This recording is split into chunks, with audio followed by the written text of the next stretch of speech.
Soy Clara Lazábal, de piragüismo de slalom de Aguas Bravas. Mi deporte es el piragüismo de Aguas Bravas en slalom, que consiste en bajar entre 20 y 30 puertas en un canal de aguas bravas o, como era más antes, un río natural. Tiene movimientos pues muy cambiantes y bastante aleatorios que no puedes predecir en todo momento lo que te va a pasar. Si tocas la puerta te llevas 2 segundos de penalización y si te la saltas o si no la pasas bien tienes 50 segundos de penalización. A veces tengo un día de descanso a la semana para un poco desconectar y dejar al cuerpo que tenga más ganas de entrenar al día siguiente.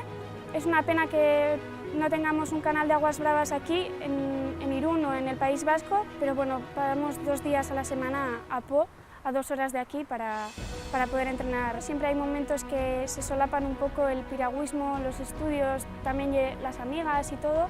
Este año voy a dar un poco ese salto y voy a estudiar a distancia para ver si puedo compaginar un poco mejor estas 2 cosas. Ha sido un poco tradición de familia. Mi padre empezó primero en esto, luego se inició mi hermano y empecé con esto como venir una vez al mes o de vez en cuando y al final pues no he podido desengancharme y sigo disfrutando de ello. Destacaría el Mundial Sub-23 que hemos tenido hace unas semanas, que conseguimos el oro en patrullas y fue una sensación increíble el ver el número 1 al lado de nuestro nombre y fue increíble. Mencionaría también mi 5º y 6º puesto en las Copas del Mundo en individual, que hasta ahora no he conseguido tan buenos resultados en esa categoría individual y es lo que pondría como objetivo de cara al futuro. A largo plazo pondría como objetivo grande las Olimpiadas en Tokio 2020. Es un sueño que me ilusiona.